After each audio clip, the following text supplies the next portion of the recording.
स्वामी विवेकानंद जी की जयंती, जिसको हम राष्ट्रीय युवा दिवस के रूप में मनाते हैं, एक बड़ा संदेश प्रधानमंत्री जी ने दिया था कि 1 लाख युवाओं को अब आगे आना चाहिए राजनीतिक क्षेत्र में। और मुझे पूर्ण विश्वास है दुनिया के सबसे बड़ी युवा आबादी वाले देश में युवा नेतृत्व करेंगे, आगे आएंगे। और यही नहीं, भारतीय जनता पार्टी ने तो सबसे युवा राष्ट्रीय अध्यक्ष आदरणीय नितिन नवीन जी को 45 साल की उम्र में बनाया। और आज जहां पर मैं आया हूं, दिव्या, प्रेम, सेवा, मिशन, न्याय, अगर आप 5 शब्दों को देखेंगे, इनमें बहुत महत्वपूर्ण संदेश छिपा है।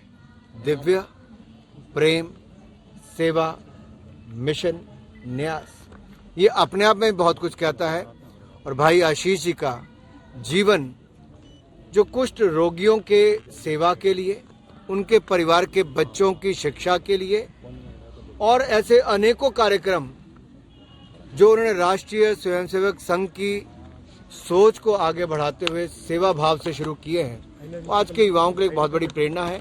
और माननीय प्रधानमंत्री जी ने जिस तरह से युवाओं को लगातार प्रेरित किया है नेतृत्व देने के लिए, विकसित भारत के निर्माण के लिए, हमें पूर्ण विश्वास है देवभूमि उत्तराखंड से वो संदेश बहुत आगे तक जाएगा। सर 26 में खराब ममता बनर्जी ने ईडी पर मुकदमे कायम किया, सर उस पर क्या कहेंगे? ममता बनर्जी जी की छटपटाहट, बौखलाहट और घबराहट दिखाती है कि वो आने वाले चुनावों को लेकर सहज नहीं है, सहमी हुई है। और कहीं ना कहीं उन कागजों में, उस पेन ड्राइव में काले चिट्ठे किसके थे अब कहने की जरूरत नहीं। ममता बनर्जी जी मुख्यमंत्री होकर अगर असंवैधानिक कार्य करने आ जाएं, जांच एजेंसियों को रोकने पर आ जाएं, बाधाएं डालें, तो दिखता है कि दाल में कुछ काला नहीं, यहाँ तो पूरी दाल ही काली है। 26 में वर्ल्ड कप है और बांग्लादेश ने इंडिया आने को मना कर दिया, तो किस तरीके से क्या करेंगे? मुझे लगता है थोड़े दिन और इंतजार करिए,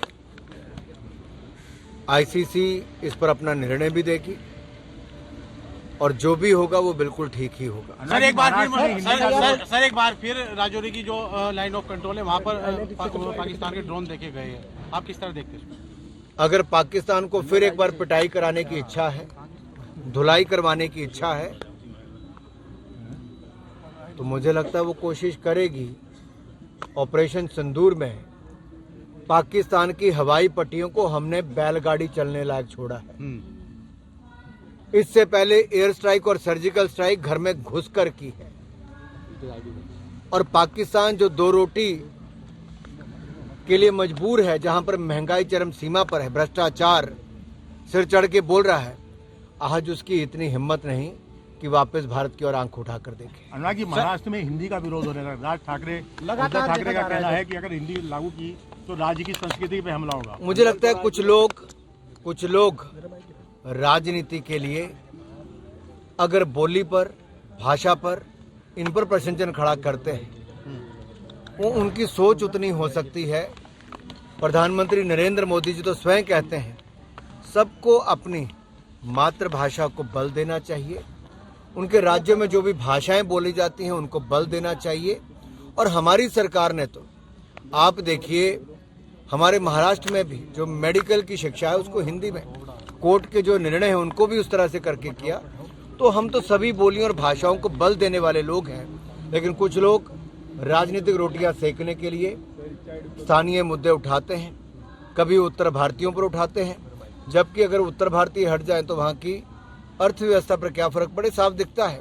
मैं यही कहूँगा, महाराष्ट्र के विकास में सब लोगों का एक बहुत बड़ा सहयोग है और किसी को इस तरह के मुद्दे को राजनीतिक मुद्दा नहीं बनाना चाहिए। सर एसआईआर को लेकर के पूरा विपक्ष इस समय एकजुट हो रखा है, हंगामा भी कर रहा है, सब नजर आ रहा है। चुनाव एक के बाद दूसरा हारते हैं और फिर कभी ईवीएम पर ठीकरा फोड़ते हैं, कभी वीवीपैट पर, कभी इलेक्शन कमीशन ऑफ इंडिया पर।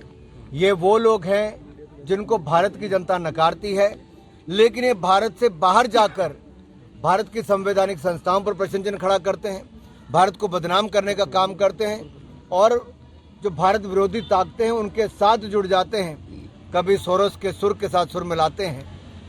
तो कभी दूसरे टूल किट का सहयोग लेकर अपनी ही संवैधानिक संस्थाओं पर प्रश्न चिन्ह खड़ा करते हैं। मेरा सीधा सवाल विपक्ष के लोगों से है, क्या भारत का संविधान इलेक्शन कमीशन ऑफ इंडिया को ये अधिकार नहीं देता? अगर देता है तो क्या कर रहा है इलेक्शन कमीशन? इलेक्शन कमीशन देश के सभी राजनीतिक दलों को अवसर देता है कि उनके बूथ लेवल एजेंट,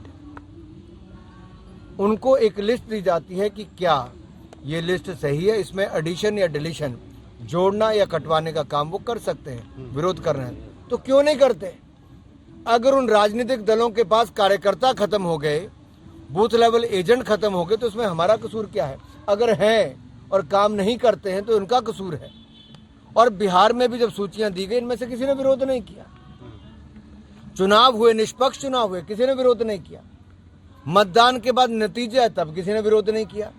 अरे भाई, आप कोर्ट जा सकते थे, इलेक्शन कमीशन जा सकते थे, आप जाते नहीं हो, लेकिन केवल मीडिया में बने रहने के लिए विरोध SIR का करते हो। वो कहते हैं ना कि धूल चेहरे पर जमी थी और ये आईना साफ करते रहे। 2027 में हिमाचल प्रदेश में क्या होगा जी? हिमाचल प्रदेश में भारतीय जनता पार्टी की सरकार वापस बनेगी, लेकिन उससे पहले उत्तराखंड, उत्तर प्रदेश, पंजाब में भी हम सरकारें बनाएंगे। सर जी राम जी, और आपने बहुत अच्छा सवाल पूछा।